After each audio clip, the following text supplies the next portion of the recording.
Hello दोस्तों, welcome है मेरे चैनल में एक बार फिर से। आज मैं आपको दिखा रहा हूँ अपनी नई मोटरसाइकिल रॉयल एनफील्ड की इंटरसेप्टर 650। इसका कलर है ग्लिटर डस्ट एंड क्रोम। बहुत से भाइयों ने मुझे बोला था इसका एक वॉक अराउंड बनाइए, तो मैं उन्हीं भाइयों के लिए वॉक अराउंड बना रहा हूँ। ये एक छोटा सा वीडियो होने वाला है, इसमें ज़्यादा कुछ बताने का है नहीं। बाइक मैंने अभी 3 तारीख को ही डिलीवरी ली है। अभी जो टोटल मैंने चलाया है इसको अराउंड 30 किलोमीटर में चला चुका हूँ। बाइक में कोई इशू नहीं है, चलने में बहुत स्मूथ है। ये इसका व्यू है लेफ़्ट हैंड साइड से। लेफ़्ट हैंड साइड में जो पैनल आप देख पा रहे हैं जिस पे इंटरसेप्टर लिखा है, इस पैनल के अंदर आपको एयर फ़िल्टर मिल जाएगा। इसका एयर फ़िल्टर इसका कोनिकल टाइप है, जो इसकी बहुत बढ़िया बात है। इसको बहुत आसानी से निकाल करके हम क्लीन कर सकते हैं। हर 5,000 किलोमीटर पे इसको प्रेशर क्लीन करने को बोला गया है। आगे में हम देखते हैं ब्रेक्स की बात करें तो फ्रंट में हमारे को 320 mm की डिस्क दी गई है। रेयर में हमको 240 mm की डिस्क ब्रेक दी गई है। फ्रंट एंड रेयर दोनों में ही ABS मौजूद है दोस्तों। ये ट्विन चैनल ABS के साथ आती है। बॉश का ABS इसमें यूज़ किया गया है। और इंजन इसका 648 सीसी का है दोस्तों। इंजन के स्पेसिफिकेशन आप लोगों को पता ही होंगे। ये एक 47 bhp की पावर प्रोड्यूस करता है दोस्तों। 6 स्पीड गियर बॉक्स के साथ ये आता है। ये इसका फ्रंट 3/4 व्यू है। फ्रंट में आ गए हैं अब हम। फ्रंट में देखा जाए तो बड़ी ही बेसिक सी हेडलाइट इसमें दी गई है। इसको मल्टी रिफ्लेक्टर हेडलैम्प बोला गया है कंपनी के द्वारा। ये काम करती है, बिल्कुल काम करती है दोस्तों। सिटी में मैं इसको नाइट में चला के देख चुका हूँ। सिटी में इसको चलाने में कोई दिक्कत नहीं आती। हाईवे पे शायद आप लोगों को एक्सिलरी लाइट्स की ज़रूरत पड़े। सिटी में मुझे ऐसा नहीं लगा कि मुझे दूसरी लाइट की ज़रूरत पड़ेगी। LED लाइट्स भी मैंने और मोटरसाइकिल्स पे देखी है, पर इसकी लाइट की थ्रो काफ़ी अच्छी है और इसका बीम का जो स्प्रेड है वो भी काफ़ी अच्छा है और ब्राइटनेस भी काफ़ी अच्छी है। ये आपको येलो कलर की लाइट देती है, जो कि आपको सर्दियों में फॉग के टाइम भी हेल्प करेगी। फ्रंट में हमें इसको फ्रंट और रेयर में दोनों में हमको परेली के टायर यहाँ मिलते हैं। टायर्स जो हैं इसके एक्चुअली में ट्यूबलेस हैं, बट स्पोक्स व्हील होने की वजह से ये टायर के अंदर ट्यूब दिया गया है। ट्यूब कंपनी ने शायद सीएट का दिया है, अभी ये कंफर्म नहीं है। एक मोटरसाइकिल में ओनर द्वारा खोल के देखा गया है, उसमें सीएट की ट्यूब मौजूद थी, जो कि कोई भी बुरी चीज़ नहीं है इस मामले में। सीएट एक बहुत अच्छी कंपनी है। राइट साइड में हम आ जाते हैं। राइट साइड का जो ये पैनल है जिस पर इंटरसेप्टर लिखा हुआ है, इस पैनल को हम खोल करके अपनी सीट रिमूव कर सकते हैं। और बैक में आ जाएं तो इसका बैक का राइट हैंड साइड से 3/4 व्यू है दोस्तों। पीछे से मैं आपको दिखा देता हूँ बाइक कैसे लगती है। पीछे से इसके 2 सिलेंडर बहुत ही बेहतरीन लगते हैं निकले हुए। आवाज़ भी इन साइलेंसर से बहुत अच्छी आती है दोस्तों। मेरा अभी इस एग्जॉस्ट को चेंज करने का कोई विचार नहीं है। बहुत से लोग मेरे को बोल रहे हैं कि आप AEW का एग्जॉस्ट लगा लीजिए या रेड रूस्टर का लगा लीजिए या फिर गुड सेवर का लगा लीजिए, बट पर्सनली मेरे को लाउड एग्जॉस्ट बिल्कुल भी पसंद नहीं है। तो अभी तक तो फ़िलहाल अभी के लिए मैं इन्हीं एग्जॉस्ट के साथ स्टिक करूँगा और आशा करता हूँ मैं इनको ना बदलूँ। जब हम इसको स्पीड पर चलाते हैं तो हेलमेट के पीछे से इसकी हवा के साथ जो एग्जॉस्ट की आवाज़ आती है, रंबलिंग साउंड, वो बहुत ही कानों को बहुत ही प्यारी लगती है सुनने में। एक दो चीज़ें मैं आपके पास इसके बारे में बताना चाहूँ। सीट इसकी बिल्कुल फ्लैट है दोस्तों। अगर देखा जाए तो सीट की कुशनिंग भी बहुत ही अच्छी है। मेरी हाइट है 5 फीट 4 इंच और मेरा वेट है अराउंड 64 kg। मेरे लिए सीट की कुशनिंग बहुत ही ठीक लगी मुझे। हाँ, अगर भारी आपका वज़न ज़्यादा है, आप थोड़े वज़न से भारी हैं, तो शायद आपको इसकी कुशनिंग चेंज करानी पड़ेगी। फुट पैक्स की पोजीशन, जैसे कई वीडियोस में आप लोगों ने देखा होगा, लोगों ने बताया गया है कि ओनर्स ने बताया गया कि फुट पैक की पोजीशन इसकी ऑकवर्ड सी है, पैर इसमें फंसते हैं। मेरे को ऐसा कोई एक्सपीरियंस नहीं हुआ। मैं यूजुअली जब भी रेड लाइट पे खड़ा होता हूँ या कहीं भी बाइक रोक के खड़ा होता हूँ तो मैं एक ही पैर ज़मीन पे रखता हूँ। तो आपको बता रहा था फुट पैक्स के बारे में। जैसे भी मैं कभी भी रेड लाइट पे खड़ा होता हूँ या कहीं भी बाइक को रोक के खड़ा होता हूँ तो मैं यूजुअली अपना एक ही पैर नीचे रखता हूँ, जो कि मेरा दायां पैर होता है। और उसमें मेरे को फुट पैक्स से कोई भी परेशानी नहीं मैंने फेस करी है।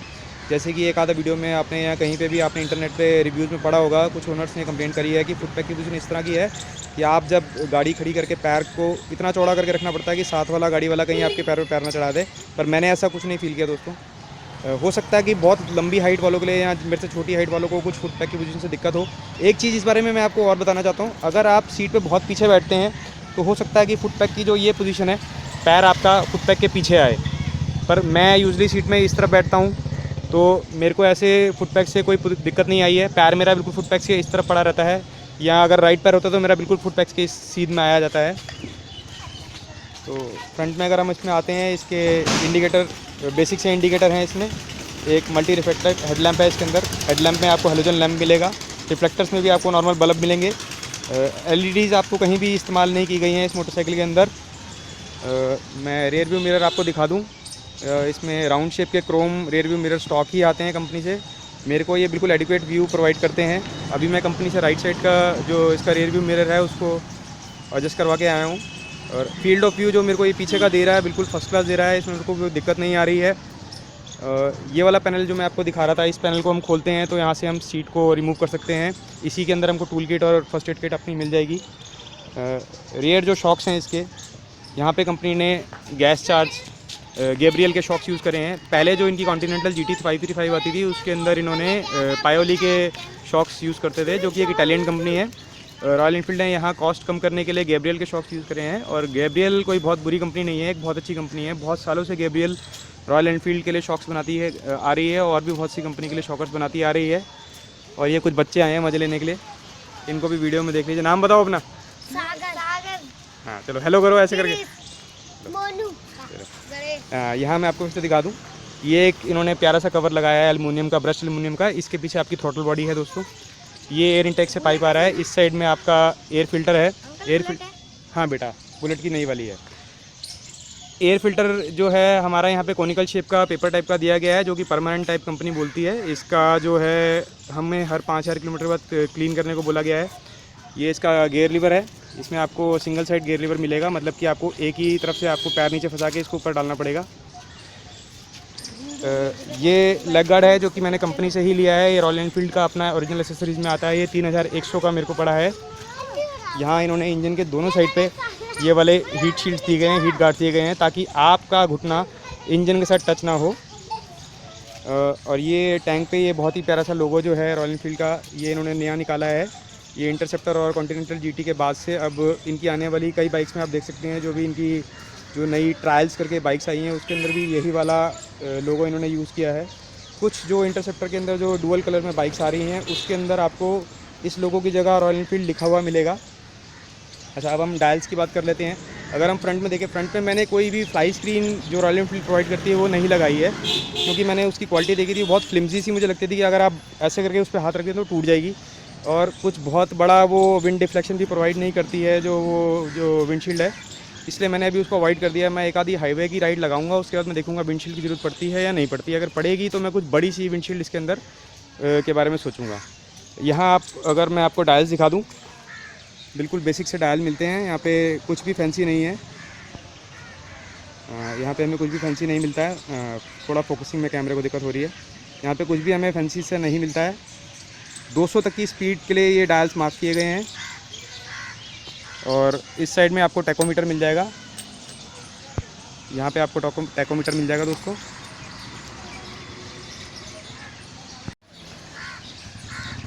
यहाँ पे आपको टैकोमीटर मिल जाएगा। टैकोमीटर जो है 9000 RPM तक मार्क किया गया है, जबकि ये जाता है मैक्सिमम 7250 RPM पे इसका कट है। मैं इसको चाबी को आपको ऑन करके दिखाता हूँ। ये बहुत ही अच्छी तरह से जो है नीडल्स बिल्कुल फुल स्वाइप करती हैं। ये नीडल ने बहुत ही प्यारे तरीके से इसको फुल स्वाइप किया। यहाँ पे आपको देखने को मिल जाएगा फ्यूल इंडिकेटर, साथ में ओडो की रीडिंग आ जाएगी। ये बटन हम यहाँ से दबाएंगे, आप ट्रिप A और ट्रिप B में जा सकते हो। यहाँ पे अगर आपका फ्यूल लो है, लास्ट बार पे जा रहा है, तो ये आपका इंडिकेटर ब्लिंक करने लग जाएगा। यहाँ पे इस साइड के पैनल में आपको एक ABS की लाइट मिल जाएगी, एक लो ऑयल इंडिकेटर की लाइट मिल जाएगी, बैटरी की लाइट मिल जाएगी और मॉल फंक्शन की लाइट मिल जाएगी। इन सब लाइटों के बारे में आप लोग जानते ही होंगे दोस्तों। ABS की लाइट जो है जब गाड़ी 3 से 5 किलोमीटर की स्पीड अटेन कर लेती है ये बंद हो जाती है। अगर ये बंद नहीं होती है तो एक मॉल फंक्शन कहा जाता है। यहाँ मैं इसको बंद कर देता हूँ। स्विच गियर भी बिल्कुल बेसिक सा है दोस्तों इसका। यहाँ पे आपको किल स्विच मिला जाएगा और यहाँ पे आपको सेल्फ स्टार्ट का स्विच है। इस साइड पे देखा जाए तो हेडलाइट का बीम सेलेक्टर का स्विच है, इंडिकेटर का स्विच है, हॉर्न का स्विच है। हॉर्न के बारे में दोस्तों मैं बताना चाहता हूँ। हॉर्न मेरे को ज़्यादा पसंद नहीं आया, क्योंकि हॉर्न इसका बहुत ज़्यादा लाउड है। जो लोग डुअल हॉर्न जैसे हेला का या फिर और कंपनियों का बहुत ही लाउड हॉर्न लगाते हैं, उनको ये हॉर्न बहुत ज़्यादा पसंद आने वाला है, क्योंकि इस हॉर्न की आवाज़ बहुत ही ज़्यादा तेज़ है। कल मेरे को मेरी वाइफ भी कह रही थी कि ये हॉर्न को कुछ थोड़ा सा कम करो ताकि आवाज़ कम आए। ये मैं और दिखाना चाहता हूँ दोस्तों, इस बाइक में आपको एयर कूलिंग मिलती है ऑयल कूलिंग के साथ, इसमें लिक्विड कूलिंग नहीं है। ये एक बेसिक सा इन्होंने सिंपल सा ऑयल कूलर दिया गया। ऑयल कूलर का साइज़ काफ़ी बड़ा है दोस्तों। ऑयल कूलर का काम होता है इंजन ऑयल को ठंडा करके दोबारा से इंजन के चैम्बर्स तक पहुंचाना। यहाँ पे एक अच्छी चीज़ है कि जैसे हमें कूलेंट के पंगे में नहीं पड़ना पड़ता कि कूलेंट लीक हो रहा है या कूलेंट रिफ़िल करना है या कूलेंट चेक करना है। अब यहाँ पे सिर्फ हमें इंजन ऑयल ही चेक करना है, बाकी बेसिक काम जो है ऑयल कूलर कर रहा है। और इंजन की हीट के बारे में बात करूँ, मैं 3 दिन से इसको चला रहा हूँ। मैंने ज़्यादा तो इसको नहीं चलाया अभी, मैंने इसको 35-40 किलोमीटर के करीब चला लिया है, 35 किलोमीटर के करीब। हीट से मेरे को कोई इशू नहीं लगा। हाँ, साइलेंसर बहुत गर्म हो जाते हैं 1-2 किलोमीटर चलाने के बाद, लेकिन इंजन की हीट से मेरी टांगों में कोई दिक्कत नहीं आई। मैं जूते पहन के और हमेशा जीन्स या पूरी ट्राउज़र पहन के ही चलाता हूँ बाइक को। मैं चप्पलों में बाइक नहीं चलाता हूँ, ना ही मैं आपको बोलूँगा कि आप लोग भी चलाएँ। फ्रंट ब्रेक में आपको दिखा देता हूँ। फ्रंट में आपको 320 mm की डिस्क ब्रेक दी जाएगी, जिसके अंदर ये बाइब्रेर के द्वारा बनाई गई है। बाइब्रेर जो कंपनी है, ये एक ब्रेम्बो का सब ब्रांड है जो कि बजट ब्रेक्स के अंदर मौजूद है। ब्रेम्बो ने ही बनाया है इंडियन बाइक्स के लिए और थोड़ा लो बजट बाइक्स के लिए, लेकिन किसी भी तरह से यहाँ पे ब्रेकिंग में कॉम्प्रोमाइज़ नहीं किया गया है। ब्रेकिंग वाकई बहुत अच्छी है। इनफैक्ट मैं कहूँगा अगर मैं अपनी पहली बाइक जो कि डोमिनर थी उससे कंपेयर करूँ, उससे अगर अच्छी नहीं है तो उससे बुरी भी नहीं है। रेयर ब्रेक की मैं बात करूँ तो रेयर ब्रेक की बाइट जो अभी तक मैंने जितनी मोटरसाइकिल चलाई हैं, ये मेरी 8वीं मोटरसाइकिल है दोस्तों। अभी तक रेयर ब्रेक की जो बाइट्स की मैं बात करूँ तो रेयर ब्रेक की बाइट जो है बहुत ही अच्छी है दोस्तों। रेयर में भी यहाँ पे आपको ABS देखने को मिल जाएगा। Same again dual channel ABS है इस बाइक के अंदर। ये ABS जो है बॉश द्वारा दिया गया है। यहाँ पे बाइब्रेक की ब्रेक्स हैं, लेकिन एक बात मैं बताना चाहता हूँ, जो ब्रेक पैड्स हैं वो प्रॉपर ब्रेम्बो के हैं। ब्रेक पैड्स मैं निकाल के देख चुका हूँ, ये प्रॉपर ब्रेम्बो के ब्रेक पैड्स हैं दोस्तों।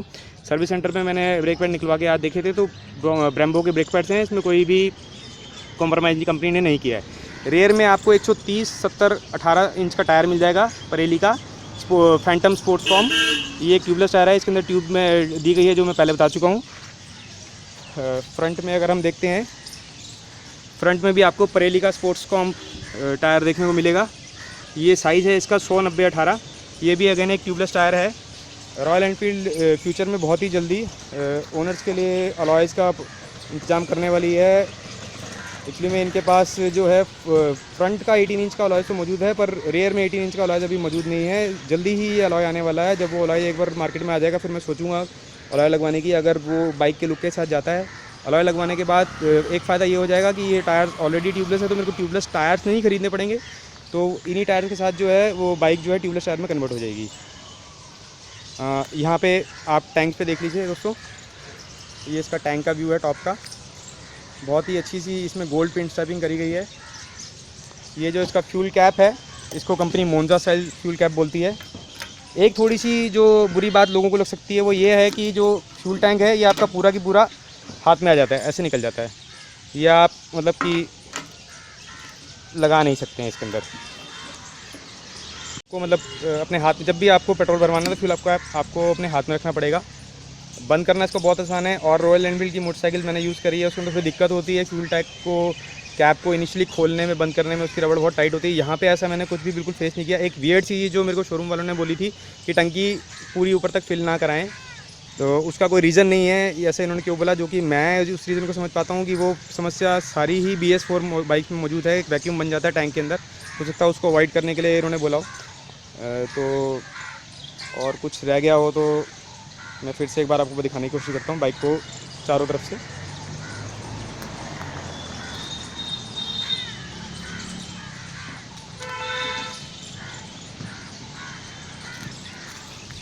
यहाँ पे एक चीज़ मैं आपको और दिखा दूँ, ब्रेक लीवर। इसका ब्रेक लीवर आपको थोड़ा सा जो है ये गियर लीवर के स्टाइल का ही मिलेगा। एक चपटा सा पैडल यहाँ आपको नहीं मिलेगा।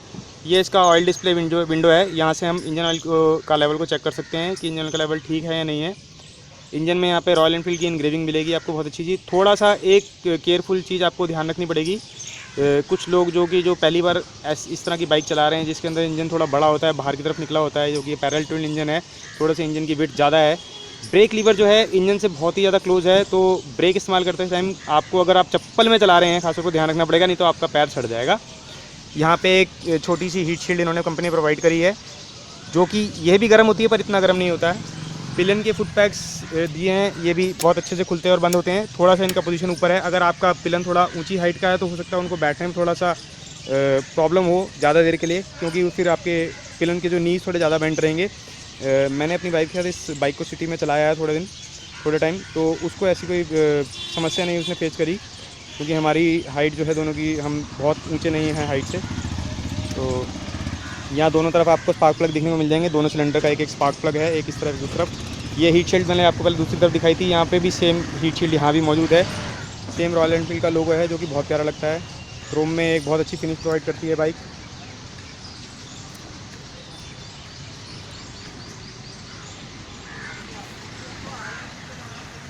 एक बार मैं आपको फिर से दिखा दूँ घूम के बाइक को अच्छी तरह से।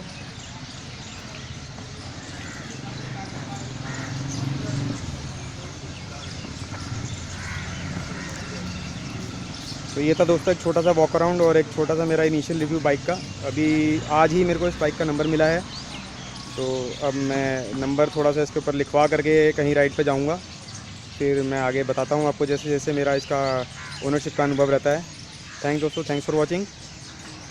मैं आप लोगों को पूरी अपडेट देता रहूँगा टाइम से टाइम। थैंक्स फॉर वॉचिंग दोस्तों।